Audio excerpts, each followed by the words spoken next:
বাংলাদেশে চলে যাওয়া ঘটনার মাঝখানেও দুদিন ধরে সংসদ ভবনে দুটি তথ্য প্রকাশ হয়েছে, যেদিকে হয়তো আমরা কেউ ভ্রুক্ষেপ করিনি। কেন্দ্রীয় সরকারের দেওয়া অর্থাৎ এনডিএ সরকারের দেওয়াই তথ্য বলছে 2021 থেকে 2024 পর্যন্ত উত্তরপ্রদেশে 91 লক্ষ ভুয়ো আধার কার্ড ধরা পড়েছে। তারপরেও 2021 থেকে 2024 পর্যন্ত একবারের জন্য উত্তরপ্রদেশে 100 দিনের কাজের বকেয়া টাকা কেন্দ্রীয় সরকার আটকে রাখেনি। কিন্তু একই অভিযোগে পশ্চিমবঙ্গে 2021 থেকে 2024 পর্যন্ত 1 টাকাও কেন্দ্রীয় সরকার বরাদ্দ করেনি বা পশ্চিমবঙ্গকে দেয়নি ভুয়ো জব কার্ড থাকার দরুন।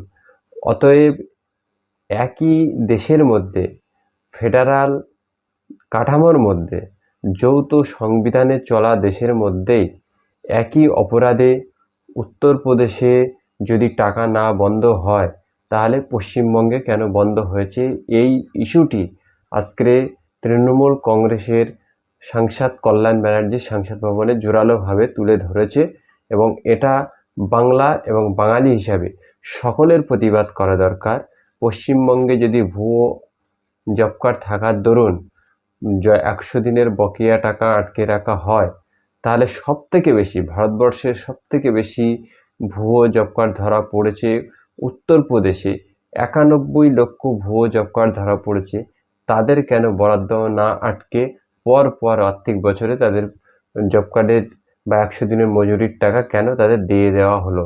এটা আপনি আমি সকলেই যদি বাঙালি হই তাহলে অবশ্যই এটার প্রতিবাদ জানানো উচিত। আপনি যে কোনো রাজনৈতিক দলের সমর্থক হতেই পারেন, কিন্তু বাংলা যখন বঞ্চনা হবে আপনাকে প্রতিবাদে গর্জে উঠতে হবে। আরেকটি তথ্য কি বলছে, কেন্দ্রীয় সরকারের দেওয়া তথ্য বলছে 2021 থেকে 2024 পর্যন্ত ইডি যে সমস্ত কেস সারা ভারতবর্ষে দেখাশোনা করছে তার মধ্যে ইডির সবথেকে ভালো পারফর্ম হলো অ-বিজেপিরই শাসিত রাজ্যগুলো। অর্থাৎ ইডি সবথেকে ভালো কাজ করতে পেরেছে যে সমস্ত রাজ্যে বিজেপি শাসন ক্ষমতা নেই। অর্থাৎ এখান থেকে বোঝা গেল বিজেপি শাসিত রাজ্যে যে কোনো অপরাধ করলেই, যেহেতু বিজেপি একটি ওয়াশিং মেশিন, সেই জন্য বিজেপি করার জন্য ইডি সেই রাজ্যে তার স্বাধীনভাবে কাজ করতে পারছে না, তার জন্য তার সেই রাজ্যে কাজের গ্রাফ নিম্নমুখী।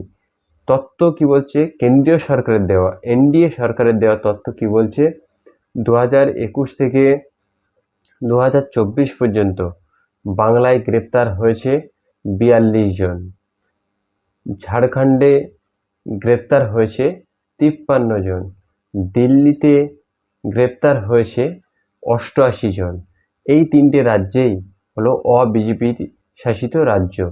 কিন্তু ওই কেন্দ্র সরকারের দেওয়া তথ্যই বলছে যে 2021 সাল থেকে 2024 সাল পর্যন্ত নরেন্দ্র মোদী অমিত শাহের রাজ্য গুজরাট, সেখানে একটিও গ্রেপ্তার নেই। অথচ সেখান থেকে সবথেকে বেশি দেশের টাকা, সবথেকে ব্যাংকে লুট করা টাকা গুজরাটের চোরেরা এই দেশ থেকে নিয়ে বিদেশে পালিয়েছে। অর্থাৎ যে রাজ্যে সবথেকে ভারতবর্ষের সবথেকে বেশি বড় বড় চোরেরা থাকে এবং সেই রাজ্যে এই দেশের টাকা চুরি করে সেই রাজ্য থেকে পালাতে পারে, সেই রাজ্যে একজনও গ্রেপ্তার হয়নি 2021 থেকে 2024 সাল পর্যন্ত। এই তথ্যটি আমি এমনি বলছি না, এনডিএ সরকার তাদের দেওয়া তথ্য সংসদ ভবনে প্রকাশ করেছে এবং এটার বিরুদ্ধে সবথেকে বেশি প্রতিবাদ জানিয়েছে তৃণমূল কংগ্রেস। অবশ্যই অপরাধ করলে ইডি তার ব্যবস্থা নেবে, কিন্তু বিজেপি শাসিত রাজ্যে অপরাধ করলে ইডি ব্যবস্থা নিতে পারবে না, আর অবিজেপি শাসিত রাজ্যে অপরাধ করলে ইডি তার অপরাধের বিচার করতে পারবে। এটা কেমন দেশ এবং এদেশের সংবিধান কি এইভাবে লেখা হয়েছে? যারা স্বাধীনতার সময় বিরোধিতা করেছিল তারা আজকের এই সংবিধানকে, দেশের আইনকে ভুল পথে পরিচালিত করে দেশের মানুষকে, সংখ্যাগরিষ্ঠ মানুষকে বোকা বানাতে চাইছে। কিন্তু দেশের মানুষ অত বোকা নয়, সেই সঙ্গে বাঙালি অত বোকা নয় যে তাদের পাতা ফাঁদে পা দিয়ে তাদেরকে সমর্থন করবে। দর্শক, অবশ্যই আপনারা আপনাদের মতামত কমেন্ট বক্সে জানাবেন।